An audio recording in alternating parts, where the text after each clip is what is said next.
forgotten floor. The night shift at St. Augustine's Hospital had always been uneventful. I'd been a nurse for 3 years, and I was used to the quiet rhythm of night shifts, checking on patients, administering medications, and filling out endless reports. But something was different that night. I could feel it in the air, a tension that I couldn't quite explain. It all started when I was assigned to the emergency ward on the 3rd floor. Normally, I worked on the 2nd floor, but due to staffing shortages, they had moved me up. I didn't mind. The 3rd floor was relatively calm, usually empty aside from a few long-term patients. But that night, there was something strange about it. The moment I stepped off the elevator, I noticed a shift. The air was heavier, the hallways too quiet. Felt wrong. The dim lighting gave the hallways an eerie glow, casting long shadows on the walls. The nurse's station was empty, and I was surprised to see no one around. I checked my watch. It was nearly 11 p.m. and the shift should have been in full swing. I called out, but there was no response. "Hello? Anybody here?" Only the faint sound of my own voice bounced back at me. I made my way down the hallway, the soft squeak of my shoes on the linoleum, the only sound breaking the silence. The rooms on this floor were typically used for patients who needed intensive monitoring, but tonight, many of them appeared empty. The beds were made, the rooms dark. The few patients I passed looked peaceful, some unconscious, others too weak to move. But something was off. It wasn't just the emptiness. The floor. It felt ancient, almost as if it had been forgotten. The walls were cracked, and the paint was peeling in places. The windows, although clean, seemed to be covered by an oppressive darkness that made the whole place feel like a tomb. I pushed it all out of my mind, trying to focus on my duties. My first stop was room 314, where Mr. Landon had been recovering after a major surgery. He was an elderly man, frail and often disoriented. His family had already left for the night, and I'd been instructed to check on him before heading to the other rooms. I knocked on the door and stepped in. The room was dimly lit, the only light coming from a small lamp on the nightstand. Mr. Landon was lying in bed, his eyes closed. I checked his vitals, making sure everything was stable, and then I noticed something odd. His sheets were twisted, like he had been moving around more than usual. But when I checked his the drip rate was normal. He wasn't moving. In fact, he appeared almost too still. I leaned closer, trying to hear his breathing. That's when I realized he wasn't breathing at all. His chest wasn't rising and falling like it should. I immediately grabbed the emergency buzzer and began performing CPR, my hands trembling as I pressed down on his chest. But it was futile. His skin was cold, and there was no response. I checked his pulse, but there was nothing. Panic started to rise in my chest, but I forced myself to stay calm. This wasn't the first time I'd encountered a patient who had passed in their sleep, but something felt different. The silence in the room was suffocating. As I worked, my mind couldn't shake the feeling that I wasn't alone. I looked up, half expecting someone to be standing in the doorway, watching me, but there was no one. After what felt like hours, I finally had to stop. Mr. Landon was gone. His death wasn't the strange part, though. What happened next was, as I stood there, breathing heavily and trying to compose myself, I heard it. A soft whisper, coming from the corner of the room. It wasn't a voice I recognized, but the words were clear. "Help me." I spun around, but there was no one. The room was empty, the same as before. I took a deep breath, convincing myself it was just the stress getting to me. Maybe I was overtired. But then, the whisper came again, this time louder. "Help me." I froze. My heart raced in my chest as I scanned the room. Nothing seemed out of place, yet I couldn't shake the feeling that someone, or something, was watching me. The air was thick with an unexplainable presence. And then I heard footsteps, slow and deliberate, coming from the hallway. I rushed out of Mr. Landon's room, eager to escape the growing sense of dread. But the hallway outside seemed just as empty as before. The footsteps stopped as soon as I stepped into the corridor. My breath hitched, and my pulse quickened. Something was terribly wrong. I turned to go back to the nurse's station, but as I passed room 315, I heard a door creak open behind me. I whipped around, my heart pounding. The door to room 315 was ajar, and I could have sworn it had been closed when I passed by earlier.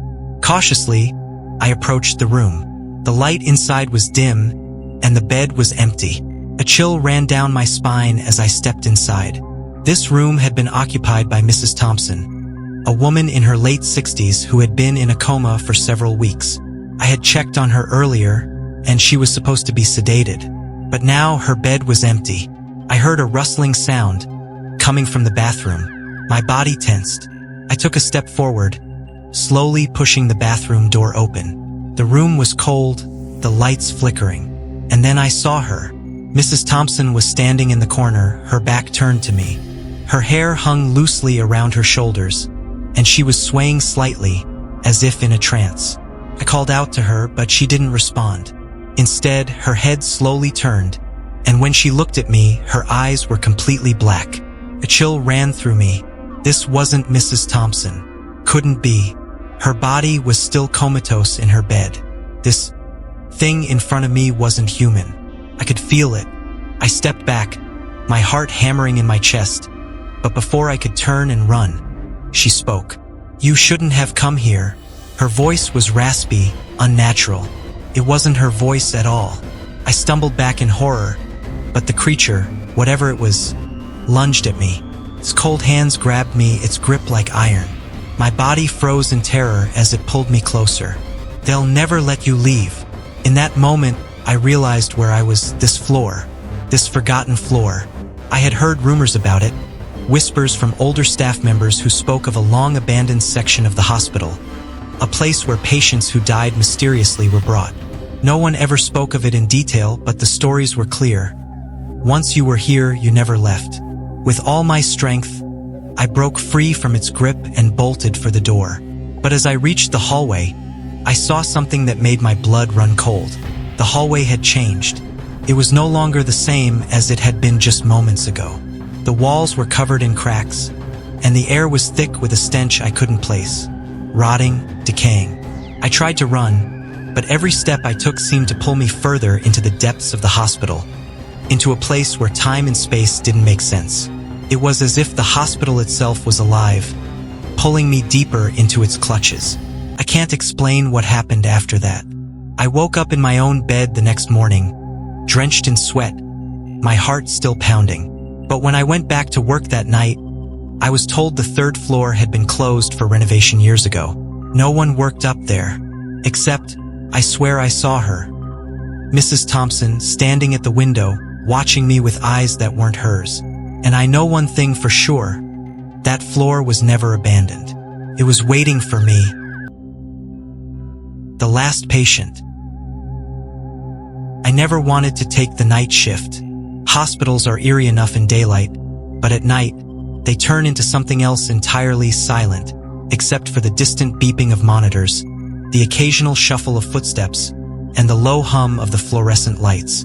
But money was tight and I needed the overtime. St. Mary's Hospital had been around for nearly 100 years, standing tall with its outdated architecture and dimly lit hallways.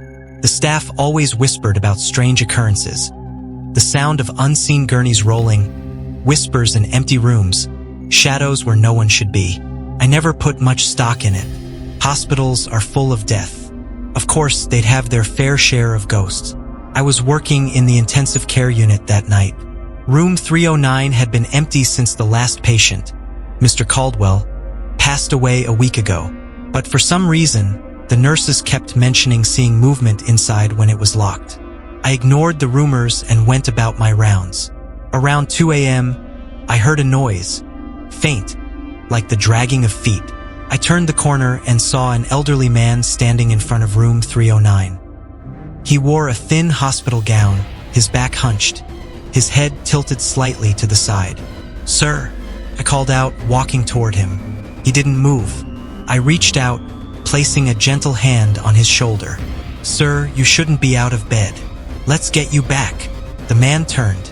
His eyes were sunken, his skin pale and wrinkled. But what made my breath catch in my throat was his face. I recognized him. It was Mr. Caldwell. I stumbled back, my heart hammering. Impossible. He had died right in this very hospital. I attended to him myself. The old man smiled, a slow, unnatural stretch of his lips, and then he simply walked through the door of room 309, vanishing into the darkness inside. I wanted to scream, to run, to call someone, but my feet felt rooted in place. I forced myself to move, to push open the door. The room was empty, just a bed, a chair, and a table. The sheets were perfectly folded, but the air was heavy, suffocating, carrying the undeniable scent of antiseptic and something else, decay. I turned to leave, but the door slammed shut behind me. The overhead light flickered and buzzed. Then the whispering began. At first, it was soft, almost like the wind through leaves. But then it grew louder, dozens of voices speaking all at once, overlapping in a frantic, desperate murmur. I couldn't understand the words, but the tone was clear. Pain, sorrow, and rage. I reached for the door handle, but my hand passed right through it. My breath hitched. I tried again, gripping it as tightly as I could. Nothing. It was like the door wasn't even there. And then the bed shifted. I turned slowly, my entire body trembling. The sheets moved as if someone was beneath them. My stomach twisted as the fabric pulled back, revealing a shape, a body, rising, sitting upright. Mr. Caldwell. But he wasn't alone. Behind him, figures emerged from the walls, the floor, the ceiling, shadowy outlines of patients long gone. Their hollow eyes locked onto me, their mouths opening in silent screams. I backed away, pressing myself against the unyielding door. "This isn't real," I whispered. "This isn't." A cold hand shot out, grasping my wrist. I screamed. The room disappeared in an instant. I was suddenly in the hospital hallway, my back pressed against the cold tile floor, gasping for air. My colleague, Lisa, was kneeling beside me, shaking me awake. "You passed out," she said, her eyes wide with concern. I tried to speak, to tell her what I had seen, but my throat was dry. I sat up, glancing toward room 309. The door was open now, but inside, there was nothing. Just an empty hospital room. Maybe it had been a nightmare, a hallucination from exhaustion. That's what I told myself, until I glanced down at my wrist. A bruise was forming, dark, fingerprint-shaped marks where that icy hand had gripped me. And just as Lisa helped me to my feet, the lights flickered. From room 309, the whispering started again. The silent ward. Hospitals are meant to save lives, but they are also places where people go to die. I never used to think about that much, until the night I was assigned to Ward D. It wasn't even supposed to be in use. St. Vincent's had shut it down years ago. Budget cuts, they said.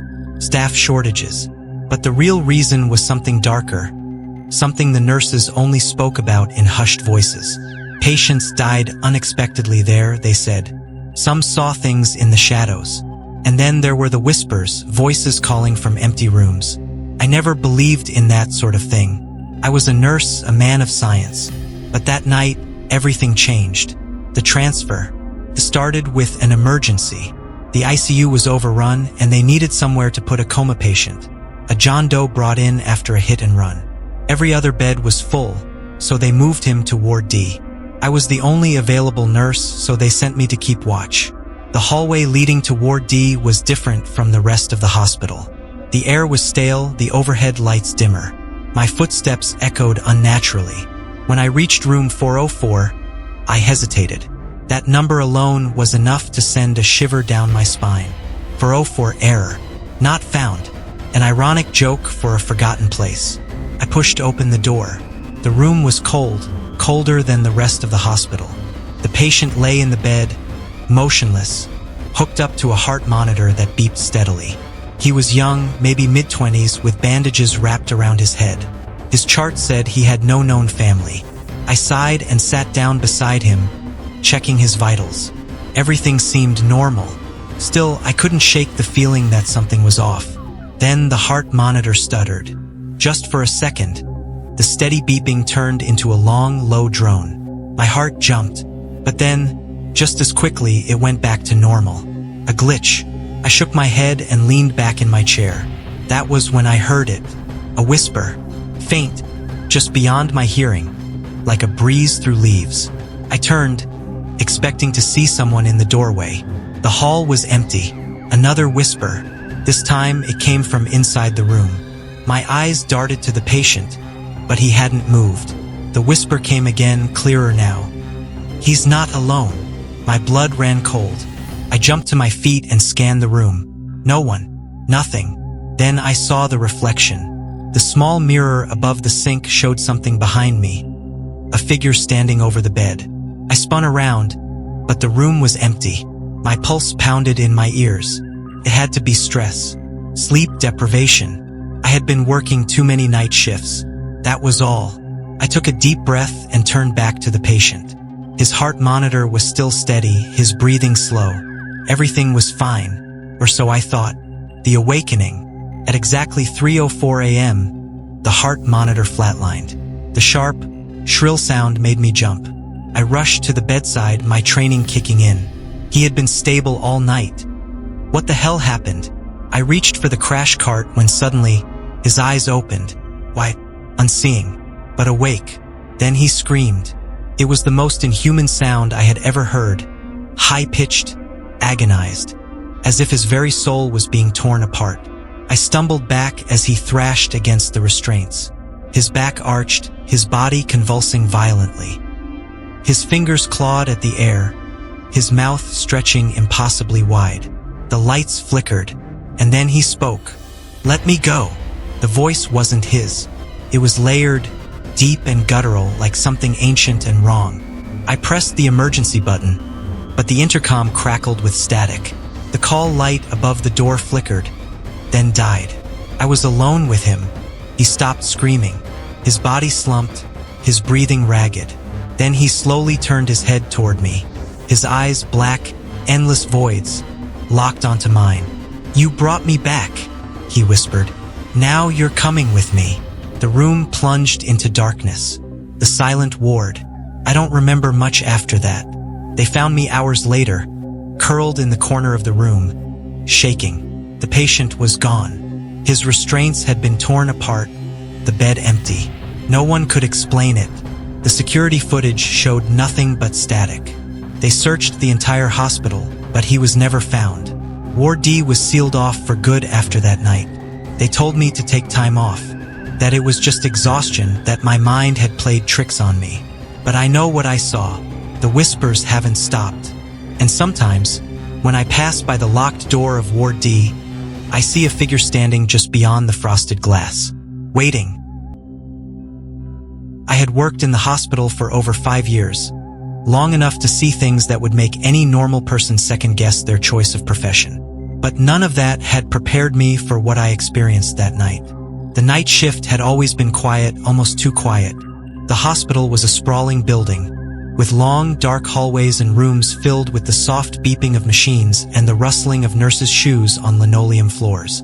For some reason, though, tonight felt different. I had always prided myself on staying calm in emergencies, but tonight, something was off. It started with the silence. It was 2 a.m., and the usual hum of activity had quieted to an almost oppressive stillness. The night staff, myself included, had gotten used to the quiet hours, but tonight it felt suffocating. As I walked through the hallways to check on my patients, I couldn't shake the feeling that I wasn't alone. I brushed it off as exhaustion. I had been working non-stop, barely getting a break, and the hospital was empty enough that my mind could wander. I had just finished checking on Mr. O'Brien in room 213.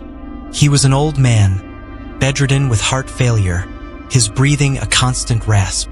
I made a mental note to check in on him in an hour, but before I could leave, I heard something strange. A faint whisper. I turned around, my heart racing. The room was dark, the curtains drawn, and the only sound was Mr. O'Brien's labored breathing. Yet the whisper was unmistakable, came from the corner of the room. I stepped closer, my pulse quickening. "Mr. O'Brien?" I asked, my voice barely above a whisper, but there was no answer. I glanced around the room. Nothing seemed out of place. I shook my head, attributing it to the fatigue. Maybe I had imagined it. But just as I was about to leave, a cold breeze swept through the room, sending a chill down my spine. I froze, my instincts screaming at me to run. But I didn't. Instead, I stayed, staring at the corner where the whisper had come from. And that's when I saw it. A shadow, thin and tall, moving in the corner. My eyes widened in disbelief as it shifted, stretching unnaturally across the wall. It had no shape, no form that I could recognize. Just a dark mass that seemed to pulse and writhe. I backed away slowly, my mind racing. Was I hallucinating? Had the exhaustion finally taken hold of me? The shadow seemed to move toward me, and I couldn't breathe. Every instinct in my body screamed at me to leave, but my legs refused to move. I stood there, frozen, until I felt a cold hand on my shoulder. I spun around, heart in my throat, to find a nurse standing behind me. Her face was pale, her eyes wide with fear. "Are you all right?" she asked, her voice trembling. I nodded quickly, trying to mask my panic. "I'm fine, just a little tired." The nurse gave me a skeptical look but didn't say anything. She reached out and touched my arm. "You should take a break. You look like you've seen a ghost." I forced a laugh. "I'm fine. I'll be okay." But I couldn't shake the feeling of unease. Something was wrong. The nurse walked off down the hall, her footsteps echoing in the silence. I turned back to Mr. O'Brien's room, but the shadow was gone. The air still felt heavy, oppressive, as if it were pressing down on me. I decided to check on the other rooms. I didn't want to be alone in that corridor, and I needed to distract myself from the nagging feeling in the back of my mind. As I moved through the hall, the hospital felt darker, colder. The lights flickered overhead, casting eerie shadows on the walls. Every creak of the building seemed amplified, as if the walls themselves were alive. I checked on a few patients, noting their vitals and adjusting their IVs, but the feeling of being watched never left me. It was then that I heard it again. A whisper. I froze in my tracks, trying to locate the source of the sound. It was coming from room 301, a private room where a woman named Clara had been recovering from surgery. Clara was one of the younger patients I had, only in her 30s, but her recovery had been slow, and she was often agitated. I approached the door slowly, hesitating for a moment before I pushed it open. The room was dimly lit, the faint beeping of her heart monitor the only sound. But Clara wasn't in bed. I scanned the room quickly, panic rising in my chest. Where was she? And then I saw it. The shadow. It was standing in the corner of the room, its shape contorting and stretching like it was trying to escape the walls. I couldn't take my eyes off it, my heart pounding in my ears. Then, out of nowhere, Clara's voice came from behind me. "Help me." I spun around, expecting to see her sitting in bed. But she wasn't there. The room was empty. "Clara?" I called out, my voice shaking. But there was no reply. The whispering grew louder. It was coming from all directions now, surrounding me, closing in. I backed up slowly, my feet tripping over the corner of the bed. The shadow in the corner seemed to grow, its form shifting and rippling like it was alive. "Get out," I whispered to myself, but I couldn't move. I was paralyzed, caught in the grip of something that I couldn't explain. Then I heard the voice again. This time it was clear. "Get out of my room," I screamed, stumbling back into the hallway, my breath coming in ragged gasps. I turned around, but the hallway seemed endless. Every door was open, and every room was filled with shadows that seemed to watch me. The walls were closing in, the air thick with an oppressive weight. I sprinted down the hall, desperate to escape. But no matter how far I ran, the hospital never seemed to end. I ran past rooms that were supposed to be empty, but in every one, there was something lurking in the darkness. Faces pressed against windows, eyes following my every move. I stumbled into the staff lounge, gasping for air, my mind spinning. I collapsed onto the couch, clutching my head. What was happening? What had I seen? The door opened slowly, and a familiar face appeared in the doorway. It was the same nurse from before, but this time her expression was different. Her eyes were dark, hollow, and her smile was unnatural. "You're not supposed to be here," she whispered, her voice low and chilling. I backed away, my heart racing. What do you mean?" She stepped forward, her eyes glinting in the dim light. "You're trapped. This place. It's not what it seems." Before I could respond, the lights flickered out. The room plunged into darkness, and the whispers returned. I couldn't escape, and that's when I realized I wasn't just hearing whispers. I was hearing the voices of those who had died in this hospital, the ones whose spirits were still trapped here. And I was one of them now. The walls were alive with their rage, and they weren't letting me go.